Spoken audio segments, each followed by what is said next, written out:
Great. We're going to turn to the NFL right now. Time to go next level-ish here with BMAC in Dallas. Dallas's Week 6 win over the Packers in Green Bay. The Cowboys primarily used 3 rushers with a spy on Aaron Rodgers. Jason Garrett was asked whether the team might employ that same strategy on Sunday. Here's what he had to say. That's not unique to playing Green Bay. I mean, we've used 3-man rushes, 4-man rushes, 5-man rushes, 6-man rushes, throughout the year against all our opponents. And you try to mix things up. You try to do things that you do well. Again, the focus is on us. But whenever you have a quarterback like that, you try to contain him. And regardless of how many guys we have rushing, that's certainly what you're trying to do. You don't want to let him get out. The issue with him, though, is so effective throwing the ball from in the pocket, too. So you have to put pressure on him, and you have to affect him a lot of different ways.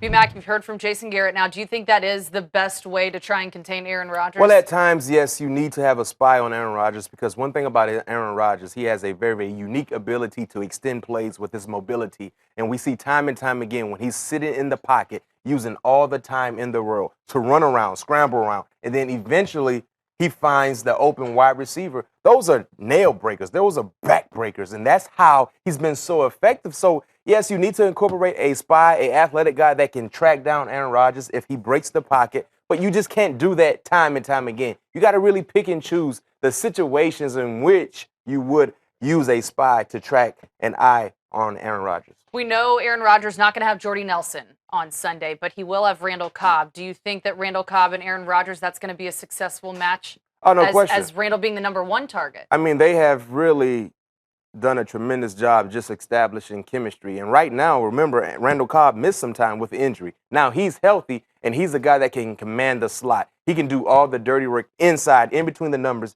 And you still have a real good wide receiver in Devontae Adams, who is a perimeter catcher, and he has been known to be a big-time playmaker, especially this year with Aaron Rodgers. When you go back and look at that game in October between the Packers and the Cowboys, Rodgers was 5 for 5 with no sacks when facing the Cowboys in October. What do you think of the way that Rodgers handles pressure?